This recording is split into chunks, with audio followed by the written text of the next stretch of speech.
To create beautiful and captivating designs, you need to understand the principles of graphic design that we're going to go over in this free masterclass. Whether you're making a poster, a t-shirt, or a logo design, the principles we cover in this video will help take your designs to the next level. I'm so glad that you've decided to join us for this masterclass on the principles of graphic design. And if we're just meeting, my name is Drew, and I get to work alongside some of the most talented designers in the world here at Kittl. And in this video, I'm going to be showing you some examples of each design principle so that you can see how the designs were constructed and why they achieved the design principles we're going to discuss. And if you're new here on the channel, Kittl is a design tool that works right in your browser, and we have thousands of templates, fonts, illustrations, everything you need for your creative projects. And I get the pleasure of showing you exactly how to do that. So here's a brief overview of what we're going to cover in this course. And if there's a specific section that interests you, you can utilize the chapters down in the YouTube play bar to find the section you want or to quickly view it again. So every design has a structure, a layout, a formula, if you will, to why it is successful. And what I want to do is help you identify that formula so that you can piece it together for your designs. And one area of design that I believe to be super important is typography, and that's what we're going to start with as our first principle in this class. What you're creating has some sort of information that you're trying to convey, and understanding the basic principles of typography will help you create cohesive designs so that your viewers are not lost trying to figure out what you're trying to communicate. So what I want to briefly cover first are the four main typographic styles that you commonly see in design. The first category is serif type. Now, a serif refers to that little pointy area you see at the ends of the letter forms. This is essentially an additional line or stroke attached to the thicker line of that letter. Now, here are some examples of some serif typefaces you can find right in Kittl. And the neat thing about serifs is that there are so many different variations that can convey a different emotion or style. So for example, serif typefaces are commonly associated with a few genres like maybe classical, Victorian, serious, elegant, and sometimes even playful as you move into, let's say, a 60s or 70s style serif type. There are even subsets of serif type like what we call a slab serif, which is a blocky approach to serif typography, and that can give you an entirely different emotion in your design. So as you saw from these examples, the typography really helps you tie together the overall theme or emotion of a design. Now let's talk about sans serif type. These typefaces are what people may refer to as clean or blocky, maybe even minimal or modern, and the sans there at the beginning of the word means without or not. You guessed it, a sans serif font means no serif. But here are some typefaces you can use right now in Kittl, and as I show you some examples, notice how the designs take on a different emotion than what I showed you before with the serif type designs. They have a much more modern aesthetic to them, sometimes even easier to read or decipher, and this makes sans serif type the perfect choice for poster design or body text on websites, something that needs to be very, very clear and easy to read. Now let's jump into script type. And this one might be one of the easiest to understand. When you hear the word script, you kind of understand the lineage or the history coming from calligraphy or the art of using the pen to draw letters, and quite honestly, all typography pretty much stems from that. But with script, of course, you have a lot of different styles. You can have everything from a monoline and thin script to a very thick and vintage-inspired script, and both, of course, have different use cases. As I show you these examples, notice how the feeling is more elegant or bouncy, if that's an emotion.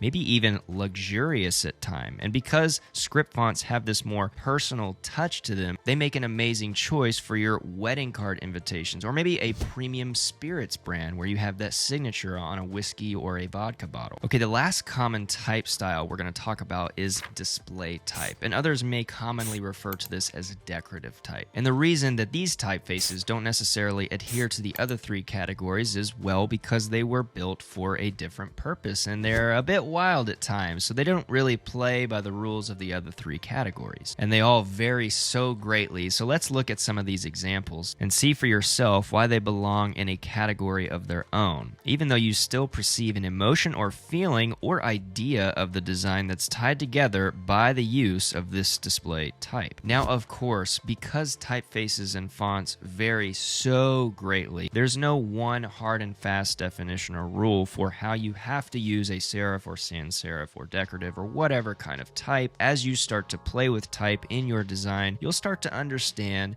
how it ties together the entire theme or the emotion or whatever it is you're trying to convey. So now let's move into our more common principles of graphic design, and we're going to start with balance. Balance refers to how different elements in your design are weighed against each other, generally in terms of size and space. Now, you can have balance vertically, horizontally, diagonally, and you can even have balance in terms of foreground and background. And alternatively, a lack of balance can make a design feel like one side is too heavy, and it may detract your viewer from interpreting what it is you're trying to tell. So let's look at some examples of great balance. So we're going to take a look at this template here by Tobias Saul, one of our founders actually of Kittl. And if I just draw some quick lines, remember I mentioned that we can have vertical balance, we can have horizontal balance, we can have diagonal balance, and then we can even have background and foreground balance.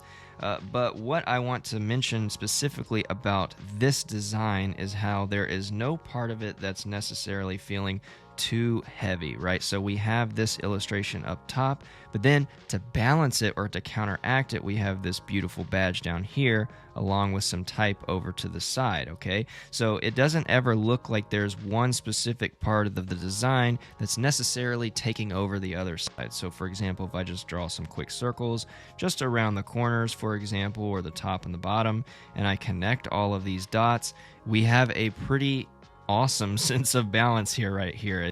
So let's look at another example. Here's a poster design for a beer festival that was done in Kittl. And what I want you to notice is the offset of the type here. So we have one large section of type up here.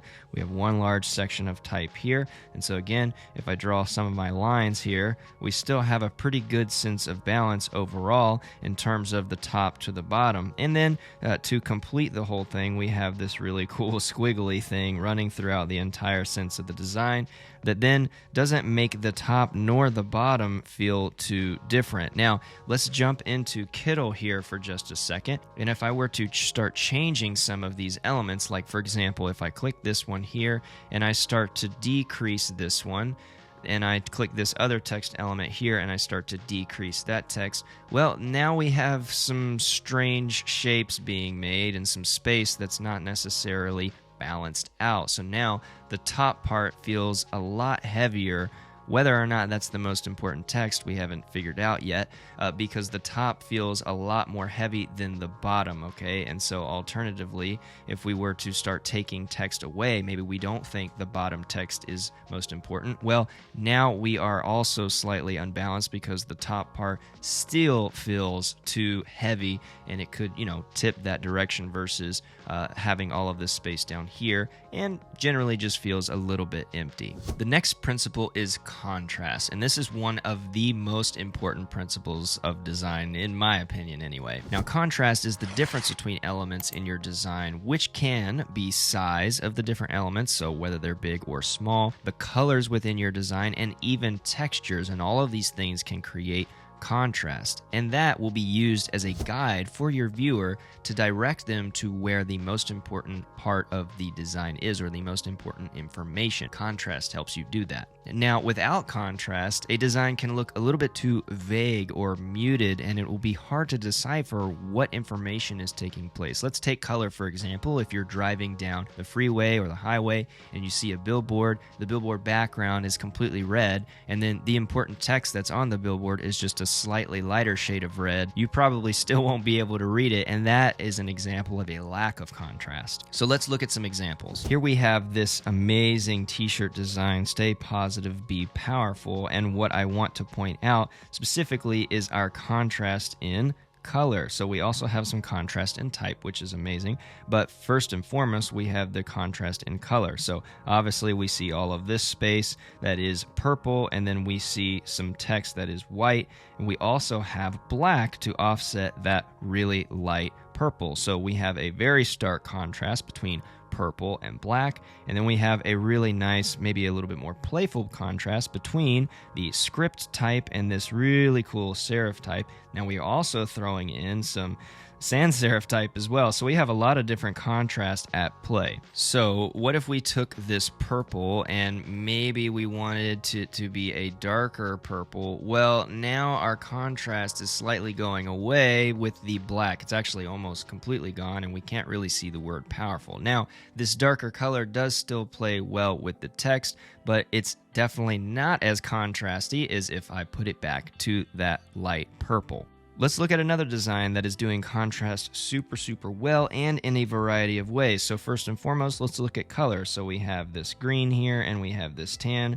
We also have this gray here, but the green and the tan work beautifully together. Now we also have grades of green. So we have this kind of darker green that's going out towards the lighter part of the design. Another fantastic way to create contrast and guide the viewer's attention to what's important, which is right here, the title of this design. Now, another way we have contrast is in terms of size. So we know that this is the most important because it's the biggest, and we know that this block of text down here is less important because it is just supporting or secondary information. So there are a lot of different ways that contrast is going to help take your design to the next level, whether that's the difference in size between elements, or probably what's most easily achieved by beginners is color. So think about these ways that you can add contrast to your designs to help your viewer figure out what's most important. Hierarchy is our next principle in graphic design, which is the level of importance between design elements in your composition. Without hierarchy, your viewers won't really know what to look at first or what's most important. So to create hierarchy in your design, you can use what you know about typography, about contrast, about balance to guide the reader to what's most important in your design. So here is an example of a film festival poster template in Kittl, and we know that we have excellent hierarchy in this design because first and foremost, we know that this is a film festival. Now, where are we going to go from here? Well, we also have the dates. So between different elements in terms of size, we know that one is more important than the other. So film festival, it's big and easy to read. It's also contrasted very well from the background. And we have the other supporting text that we know is a little bit less important, but still more important. Then we have the text that's the least important, which are the names, most likely, of whoever's going to be there, or the actors, or whoever, up here at the top. So we know first and foremost, if we wanted to level this in terms of what's most important, you would probably say this is first, this is second, this is third, this is fourth, maybe this right here is fifth, and then whatever's going on in the background is the least important. Here is another example of a movie poster template in Kittl, and the reason we have excellent hierarchy here is very similar to the last example where we know where to look first. So obviously we have our person here combined with our text pretty much makes up the most important thing. Now, I don't need to read that that's a person there, so I know that still the flying high text there is the most important. Then we have kind of our subtitle and all of our secondary actors' names up here, and then all of this stuff down here at the bottom is the least important. Now, we also have excellent contrast with the dark blue mixed with the white, as well as this really nice texture over everything that just helps tie the whole theme together. Now, let's jump into Kittl real quick, and if we made a couple of adjustments, we could see that the hierarchy kind of starts to fall apart. So if we were to grab this text right here, which is the title, and we make it about that size, and then we take this text up here at the top and we make it really big, maybe all the way across the top and left, already you get this sense of, I'm not entirely sure what's most important. I see DC Music Pro Pictures Presents,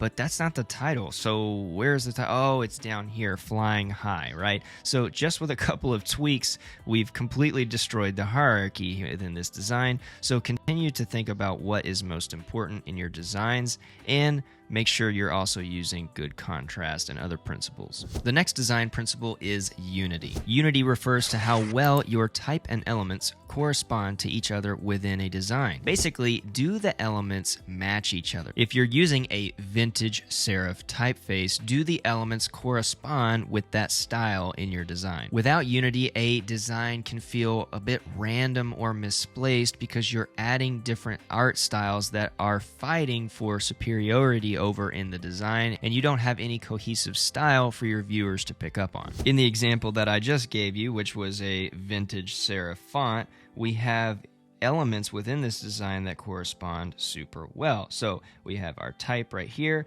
but then we also have these really nice kind of thin flourished elements that fit this overall vibe with the rest of the type. And what's nice is we have them on either side. So we have them up here at the top and down here at the bottom, which provides us with a good sense of balance, but we also have matching elements. So the top part of the design matches with the bottom part of the design. Now let's dive into Kittl real quick and see what would happen if we started changing this. So the easiest thing for us to change would be the type. So maybe we change it to a very blocky sans serif type. Now already, just without making this all caps, it does not fit the rest of the design style. So even making it all uppercase like this still doesn't feel like it matches this overall style. Now let's put back the type, but let's pick different ornamentation up here for the top or the bottom. And even if we stay within the vintage style, we have some very different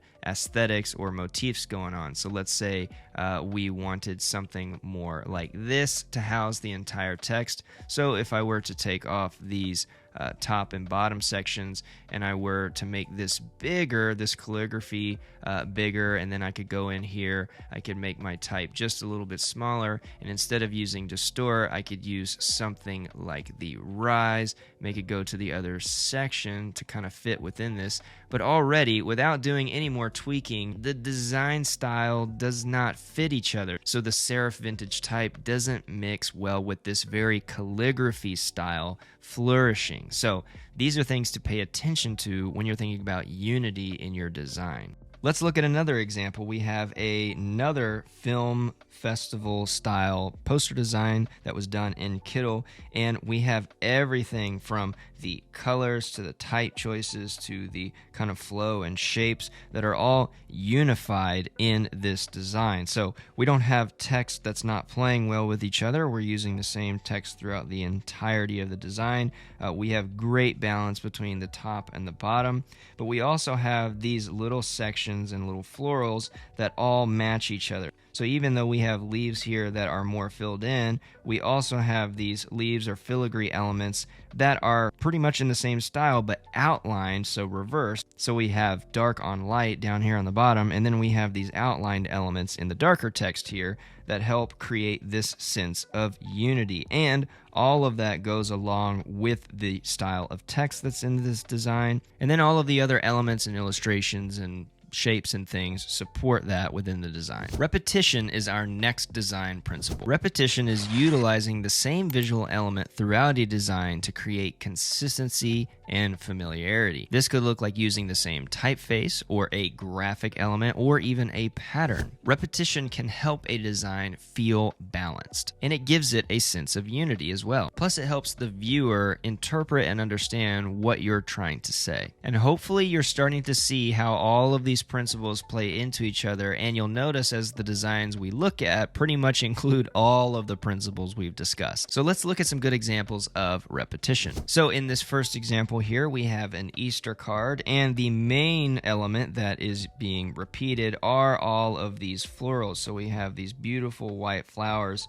all over the design, creating this pattern, if you will, or if this sense of repetition throughout the entire design. We also have little elements that are repeated, like these little stars throughout it, as well as text up here at the top and the bottom, which are the same typeface that have been repeated in terms of your subsequent or secondary important information. Here's another excellent example of repetition. This is a Kittl template for a t-shirt design, and we have the word summer duplicated all the way down this design. It's been repeated, so it creates this pattern, it creates this rhythm to the design. We also have some nice contrast happening with the first summer kind of blending into these trees and then moving into that dark orange, which also gives the theme of a sunset happening. So this is an excellent way to use repetition in your design by using the same type throughout. The next principle is pattern. Probably the most obvious principle. A pattern is repeating multiple design elements to create a consistent theme in your design, which can in turn enhance the overall experience of your viewer. You just want to make sure that the pattern is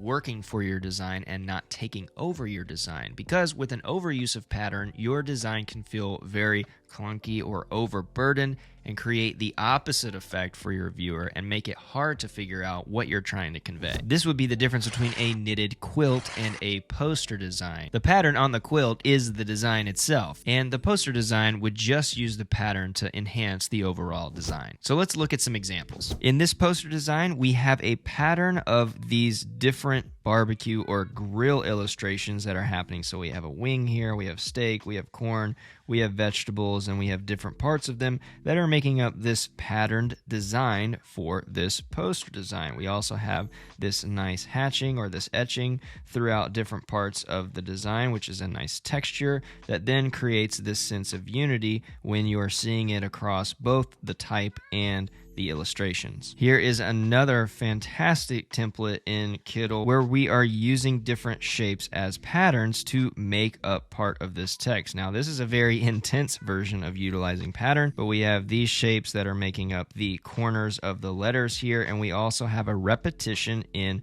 the color. So we have blue, pink, and white, blue, pink, and white, blue, pink, white, blue, pink, and white. And we have great contrast. We have a very good sense of balance among other principles in this design. Now let's actually open up this design here in Kittl, and if we were to make the text all one color, say for example, maybe we want all of the text to be blue, so I can grab all of the different parts, and without going any further, you can still understand that it says 2023, New Year, New Hope, but it doesn't give the same effect as using a pattern like this difference in both shape and color. All right, now we're about to dive into some more nuanced principles of design. So if you need to take a quick break or grab a cup of coffee, feel free to do so, because we are going to dive in and take it to the next level. So let's move on with our next principle, which is rhythm. Similar to what you know about patterns, rhythm is about using a variation of the same elements repeatedly throughout the design. Now stay with me. Let's think about music for a second. So most songs have a rhythm, and as a percussionist, I'll just narrow down and use percussion or the drums as an example. So we have a tempo that is set for the song. Let's say it's 90 beats per minute. Well, that is the tempo. That is the metric we're using for how fast we're going to play, but the rhythm is what you do with that tempo. So we could have our classic rock rhythm, for example, and that is going to carry throughout the entirety of the song. And you can do the same thing with design. So let's look at some examples with a good sense of rhythm. So here is a template from Kittl, and we are utilizing a couple of different things here, including pattern. We also have good sense of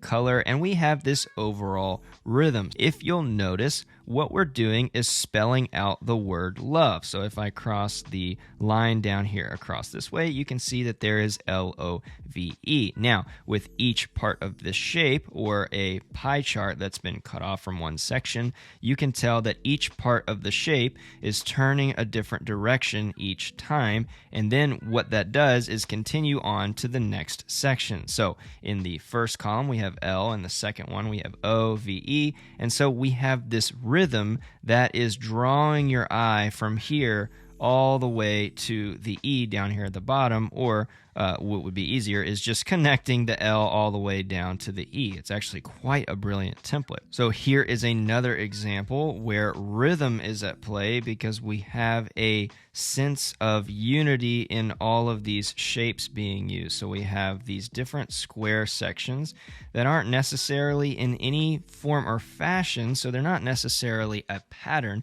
but they do give us a good sense of rhythm throughout the design, which again help carry us all the way down to the bottom. So we have punk is not dead, but we're using these boxes throughout to create this rhythm or this repetition of a different series of shapes and sizes to carry us throughout the design. Now, our next principle of design is movement. And if you notice from our last principle on rhythm, we actually have movement in both of those designs that carry your eye. Using movement as a principle can help you do that even faster, as we are suggesting some sort of momentum or speed in the design. So movement is the use of elements or effects to guide a viewer's attention to the most important piece of your design. It can also help you create a sense of urgency, and this is why this principle is so widely used for advertisements. So let's look at some examples of movement. So here in this Kittl template, we have a variety of elements that are creating movements. So we have these kind of curved elements that help carry a design all the way through,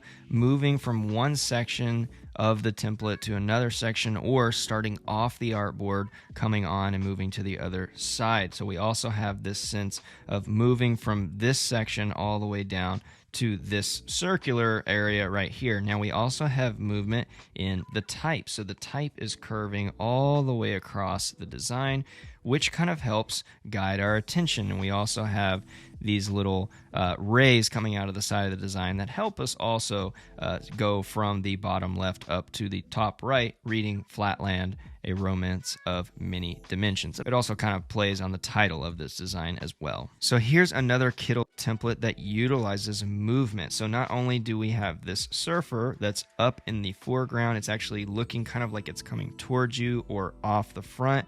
We also have the waves here, and we also have these rays coming off of the sun that give this sense of motion or movement. So what's really cool about this is utilizing both sizing and other elements and ray elements to create this speed aspect. And not only that, we're actually using some different techniques like coming out of the circle. So we have where the circle stops and starts again here, and our character here kind of breaks that mold so it looks like it's coming out of the design. Now let's open up this template here in Kittl, and let's say we were to take away the rays. Well, it's still a pretty cool design, but now we have a little bit less movement going on. Or what if we decided to make our surfer just within the design here, within the waves, and you could figure out how to do that with the stroke here. And it's cool, it's still a cohesive design, all of the elements do play well together, so we have unity, but we have less movement. We have less moving from one place to another,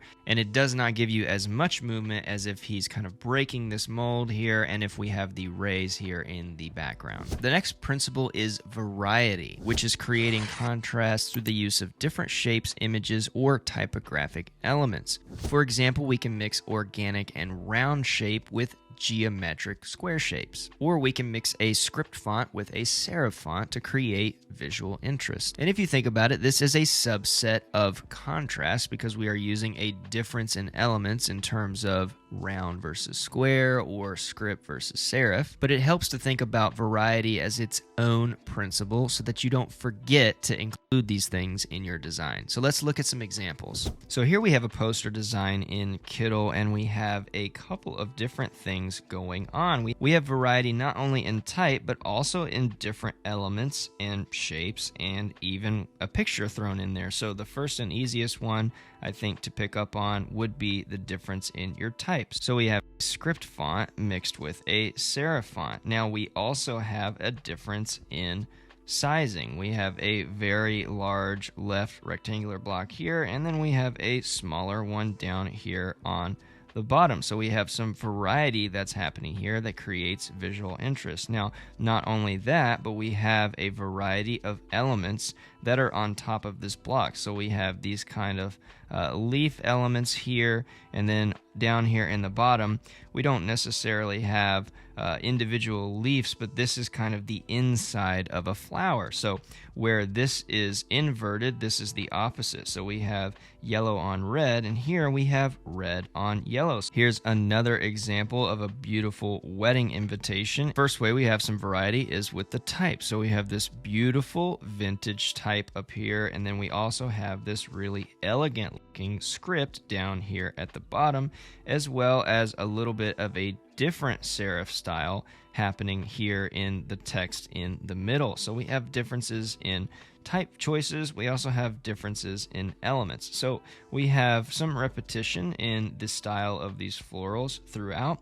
but then we also have some framing differences. So we have this organic shape here that I mentioned, and we also have a square shape. So we have some variety, but they're all together, so they're still meeting the principle of unity. Now, the last principle we're going to talk about is color. And while this isn't necessarily an official principle of graphic design, as color relates to really everything, understanding the psychology and theory of color can really enhance your designs. Color can help you achieve things like balance and contrast, unity, variety, as well as so many of the other principles that we've already talked about. Now, we have a dedicated video on the 60-30-10 color rule, which I'll link up here for you to check out as well as in the description. But what I'll do is briefly cover it in this video so you have somewhere to start. In the 60-30-10 rule, you have a primary color that makes up 60% of your design, a secondary color that makes up 30%, and a tertiary color that makes up 10%. Now, by no means am I suggesting you can only have 3 colors in your design, because what's really cool about the 60-30-10 rule is that it can be split into a variety of colors within those percentages, and I'll link another video right here where we dive deeper into that. But let's look at some examples of where the 60-30-10 rule is being used effectively. Now, here is a retro template in Kittl, and you can see here we have the dark purple, which is making up our 60%. We have our neon blue color, which is making up about 30%. And then to top it off, we have our neon pink color, our vibrant pink color, which is making up about 10%. Now, if we were to change any of these to, let's say, another color entirely, we could do that still. So we could change this maybe to a dark red, or maybe we could change it over to green. I don't think it looks that super well, so there's still some color theory that you would need to learn. Now, one thing I want to stress is that in Kittl, we actually have this color palette tool over here, which will help you look at your design in a variety of different styles. So here you can see I'm highlighting on Red Autumn, and it adapts a new palette, still utilizing the 60-30-10, right? So then I can go to Ocean Blue, I can go to Candy Shop, I can move down all of these and go through a variety to see which ones I like most.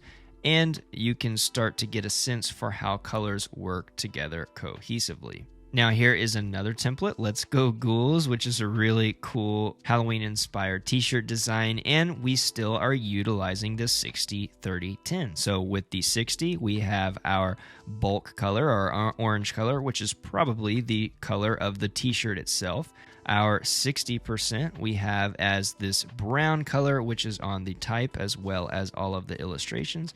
And then our 10%, which maybe debatably is a little bit more than 10%, would be this bright tan. Okay, so it complements the brown as well as the orange. So we have contrast, we have unity within the styles, and we also have variety with different illustration styles. So this design specifically is meeting a lot of the other principles, but with the color used effectively. It's not only matching the style of, let's say, Halloween or spooky, but is also using the theory rule, the 60-30-10 rule, very effectively. And there's a lot more that goes into color that we won't specifically get into here, but we will formulate another class specifically to color, as we know a lot of people struggle with trying to figure out what colors they should use, where to get palettes, and I would encourage you to try out Kittl's palette tool if you're having issues with color. And before you go, let me share a few final thoughts with you. We only scratched the surface of what goes into each of these principles of design, and so I would encourage you to do a little bit more research, maybe look into some books or other YouTube videos, and of course don't forget to subscribe to our YouTube channel for when we upload more educational content just like this. And what's really great for you is that all of the templates you saw me use in this video, you can use right now in Kittl, and you can even go in, you can edit them, you can take them apart so that you can start to piece together the formula for how these designs are made. And you can try Kittl for free using the link down in the description. You can sign up and start using all of these templates, because we also have thousands of amazing illustrations, elements, fonts, textures, everything you need all in one place. So we've taken away the stress, taken away the high barrier of entry for design to make it easier for you. Now, if you want to see us dive deeper into a specific principle or topic, then please let us know down in the comments so we can add it to the queue. We have so many different courses in the works right now, but we want to know if you have any struggles or anything that you want to learn more about so we can set that up. So don't forget to comment down below. Thanks again for joining us for the Principles of Design Masterclass, and we will see you in the next video.